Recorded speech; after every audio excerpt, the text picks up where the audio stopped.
یہاں بہت مختصر میں ایک بات رکھنا چاہتا ہوں جو امام اہل سنت نے اپنے رسالے کے اندر نقل فرمایا ہے۔ میرے عزیز بھائیوں، ہم جس دور سے گزر رہے ہیں یہ پرفتن دور جو ہے، امام اہل سنت کا جو زمانہ تھا اس سے بہت مختلف زمانہ نہیں ہے۔ اس وقت کے اندر جو ہے وہ مکمل کوشش کی جا رہی ہے کہ مسلمانوں کو غریب کرو اور غریب کر کے ان کے ایمان کو چھیننے کی کوشش کرو، اس لیے کہ کہا گیا ہے کہ غربت کبھی کبھی انسان کو کفر تک پہنچاتی ہے۔ یاد رکھیے، غربت کبھی کبھی انسان کو کفر تک پہنچاتی ہے، اس لیے اسلام دشمن طاقتیں یہ کوشش کر رہے ہیں کہ کسی بھی طرح سے مسلمانوں کو غربت کے دلدل میں ڈھکیل دیا جائے، مفلسی کے دلدل میں ڈھکیل دیا جائے، اور ان کو جو ہے اللہ اکبر غریب کر دو تاکہ یہ روٹی کے ٹکڑے ٹکڑے کو محتاج ہو جائیں، یہ لقمے لقمے کو محتاج ہو جائیں۔ جب ان کے بچے بھوک سے بلک رہے ہوں، جب ان کے بچے روٹی کے لیے سسکیاں لے رہے ہوں، تو ایک ہاتھ سے ہم روٹی پیش کریں اور پھر یہ معاہدہ کریں کہ روٹی لو اور ایمان کا سودا کرو، رقم لو اور ایمان کا سودا کرو۔ یاد رکھنا، ایمان اتنی بڑی دولت ہے، ایمان اتنی قیمتی نعمت ہے کہ اللہ اکبر، ایمان سے بڑی کوئی نعمت ہو ہی نہیں سکتی۔ اللہ اکبر، صحابہ کرام رضوان اللہ تعالی علیہم اجمعین تپتی ہوئی ریت پر لٹائے گئے مگر انہوں نے ایمان کا سودا نہ کیا، ان پر چابک پرستے رہے، ایمان کا سودا نہ کیا، ان کے سینے پہ پتھر رکھ کر کے ان سے ایمان چھیننے کی کوشش کی گئی، وہ احد احد کی صدائیں لگاتے رہے۔ میری قوم کے جوانوں، آج ایمان چھیننے کے لیے غربت کے دلدل میں ہمیں ڈھکیلنے کی کوشش کی جا رہی ہے، اور ساتھ ہی ساتھ ان کو غریب کرنے کے علاوہ ان سے علم چھین لو، ان سے سرمایہ علم چھین لو، ان کو جہالت کی وادیوں کے اندر ڈھکیل دو، یہ ان پڑھ رہ جائیں، یہ ان پڑھ رہ جائیں، یہ پڑھ لکھ نہ سکیں۔ اس کے لیے باضابطہ طور پر اداروں کے اندر اس طرح کی سازشیں کی جا رہی ہے، نہ ہمارے بچے پڑھ سکیں، نہ ہماری بچیاں پڑھ سکیں۔ باضابطہ طور پر ایسے لوگوں کو چھوڑا جاتا ہے تاکہ ہمارے ذہین بچوں کو وہ نشے میں مبتلا کر دیں، دوستی کے بہانے نشے میں مبتلا کر دیں، یا پھر کسی کی محبت کے جال میں پھانس کر کے کتابوں سے توجہ کو ہٹا کر چہرے پڑھنے پہ مجبور کر دیں، اور بعد میں دھوکہ دے کر کے کہیں کا نہ رکھیں۔ ہمارے مسلم بچوں کے ٹیلنٹ سے دنیا خوف زدہ ہیں، انہیں پڑھنے نہ دیا جائے۔ جس دن یہ پڑھیں گے دنیا کی کوئی طاقت ان کا مقابلہ نہیں کر سکتی۔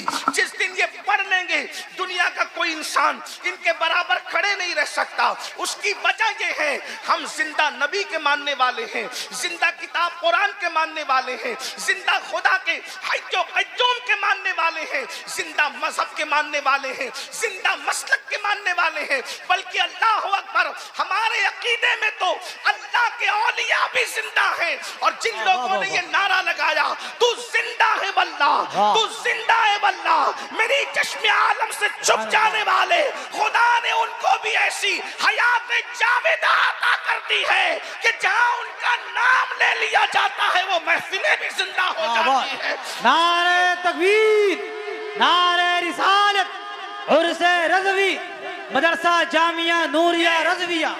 یہ بریلی شریف کی سرزمین علم کی زمین ہے، عشق کی زمین ہے، اہل سنت کے تحفظ کی زمین ہے، عقیدے کی حفاظت کی زمین ہے۔ بلکہ جب تک قیامت قائم نہیں ہو جاتی، بلکہ جب تک چاند و سورج نکلتے اور ڈوبتے رہیں گے، زمین کا ہر خوش عقیدہ مسلمان بریلی کے امام کے احسان کو کبھی فراموش نہیں کر سکے گا۔ ہر بندہ کہے گا اگر آج ایمان میں تر و تازگی ہے تو اس قلندر کی محنتوں کا نتیجہ ہے۔ جس نے آواز دی تھی انہیں جانا، انہیں مانا، نہ رکھا غیر سے کام، للہ الحمد میں دنیا سے مسلمان گیا۔ سبحان اللہ، سبحان اللہ۔ اس موقع پر میں صرف امام اہل سنت کے ایک رسالے سے جو انہوں نے تحریر فرمایا تھا، تصنیف فرمایا تھا، اس کا نام ہے تدبیر فلاح، نجات و اصلاح۔ امام اہل سنت کا جو رسالہ ہے تدبیر فلاح، نجات و اصلاح، امام اہل سنت نے اس رسالے کے اندر بہت ساری باتیں کہی ہے۔ اس میں امام نے امت مسلمہ کی ترقی اور کامیابی کے لیے چند نکات پیش فرمائے ہیں۔ میں اس پر اپنی گفتگو کو پورا کر رہا ہوں۔ عرس رضوی میں آنے والوں، اپنی آمد کو بامقصد بناؤ، صرف آ کر کے ایسے ہی مت چلے جاؤ۔ میں اپنی گفتگو کو چند سیکنڈ میں، چند منٹ کے اندر مکمل کر رہا ہوں، میری گفتگو دھیان سے سننا۔ اللہ اکبر۔ میرے آقا صلی اللہ علیہ وآلہ وسلم کے دیوانوں، ہم لوگ کھا رہے ہیں، پی رہے ہیں، سو رہے ہیں، رسومات تلے زندگی گزار رہے ہیں۔ یاد رکھنا، ستاروں کے آگے جہاں اور بھی ہے، ابھی عشق کے امتحان اور بھی ہے، تو شاہی ہے، پرواز ہے کام تیرا، تیرے سامنے آسماں اور بھی ہے۔ سب سے پہلی بات امام اہل سنت نے جو کہی تھی وہ یہ فرمائی تھی، میں اس میں سے کچھ نکات کو حذف کر رہا ہوں، اور حذف کر کے چند نکات حالات کے تقاضے کے تحت پیش کر رہا ہوں۔ تھوڑی دیر بھائی آپ لوگ بیٹھ جائیں، مالہار والے بعد میں۔ ایک بار سب درود شریف پڑھ لیں۔ رب صلی وسلم دائما ابدا علی حبیبک خیر الخلق کلہم صلاۃ و سلام علیک یا سیدی یا جد الحسن والحسین۔ توجہ فرمائیں، پہلی چیز ہم سب کو یہ کوشش کرنا ہے، اس ملک میں اگر سر اٹھا کر کے جینا ہے تو پہلی چیز ہے کہ دیندار بنو، دیندار بنیے۔ دیندار وہ نہیں جو رسمی لوگ سمجھتے ہیں کہ ہم دیندار ہیں، بلکہ کیسے دیندار؟ ہم لوگ اس وقت بس چند دنوں کے بعد ہم لوگ 1500 سالہ جشن کی طرف بڑھ رہے ہیں، اور حضور علیہ السلام کے میلاد کے مبارک مہینے کی آمد ہے، سرکار کے مبارک مہینے کی آمد ہے۔ اس لیے میں 1500 سالہ جو لوگ جشن منا رہے ہیں، جلسوں کے ذریعے سے، جلوس کے ذریعے سے، اور بھی ذرائع سے، سب کو مبارک ہو۔ لیکن میں آپ سے یہ بات کہتا ہوں، 1500 سالہ جشن میلاد ہم اس طرح بھی منائیں کہ امام اہل سنت نے جو نکات پیش کیے تھے امت کی ترقی اور فلاح اور کامیابی کے لیے، ان چند نکات کو اپنی زندگی کے اندر پیدا کیجئے۔ نمبر 1، دیندار بنیے۔ کیسے دیندار؟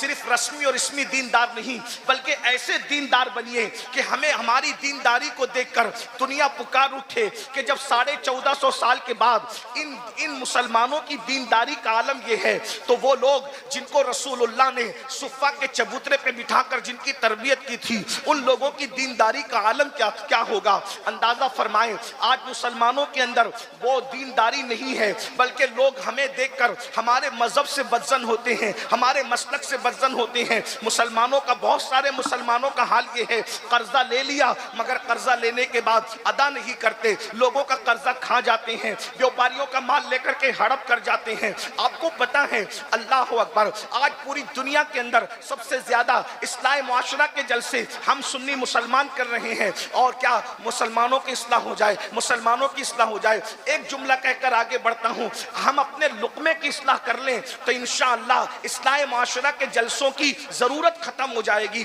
آج جو ہمارے بچے شراب کے اڈوں پہ جا رہے ہیں، جوؤں کے اڈوں پہ جا رہے ہیں، زنا کے اڈوں پہ جا رہے ہیں، بدکاریوں کے اڈوں پہ جا رہے ہیں، ہزارہ ڈگریوں کے باوجود ہم اپنے بچوں کو صالح فکر نہیں دے پا رہے ہیں، ان کی صحیح تربیت نہیں کر پا رہے ہیں۔ اس کی سب سے بڑی وجہ یہ ہے کہ پیٹوں کے اندر جو لقمے ہیں وہ حلال نہیں رہ گئے، الا ماشاءاللہ۔ کیفیت یہ ہے کہ حرام اور حلال کی تمیز ختم ہو چکی ہے، لقمہ حلال کی اہمیت ختم ہوتی جا رہی ہے۔ اس لیے یاد رکھو، دیندار بنیے، دیندار، ایسے دیندار لین دین میں بھی ہمارا ثانی کوئی نہ ہو، ہماری مثال کوئی نہ ہو۔ اسی طریقے سے کھانے پینے کے لقمے کے احتیاط کے معاملے میں بھی ہماری طرح کوئی نہ ہو، اسی طرح خیر خواہی کے معاملے میں بھی ہماری طرح کوئی نہ ہو۔ اس طرح کی کیفیت ہماری ہونی چاہیے۔ تو دیندار بنیے، نمازوں کے پابند بنیے، شریعت کے پابند بنیے، چہروں پہ داڑیاں سجائیے۔ میلاد مصطفیٰ کے موقع پر ہم پرچم تو لگاتے ہیں، ہم گلیاں تو سجاتے ہیں، بالکل پرچم بھی لگائیے، گلیاں بھی سجائیے، لیکن چہرے کو مصطفیٰ جان رحمت کی سنت سے بھی سجا لیجئے، تاکہ یادگار رہے کہ میلاد مصطفیٰ کا جب 1500 سالہ جشن آیا تھا تو کسی نے پرچم لگایا تھا، کسی نے گلی سجائی تھی، لیکن میں نے سنت مصطفیٰ سے اپنے چہرے کو سجا لیا تھا۔ تو جب 1500 سالہ میلاد مصطفیٰ کے جشن کا تذکرہ ہوگا، یہ یادیں تازہ رہے گی۔ اس لیے میری گزارش ہے کہ گلیاں سجانے کے ساتھ اپنے وجود کو سنت مصطفیٰ سے بھی سجا لیجئے۔ دیندار اس طرح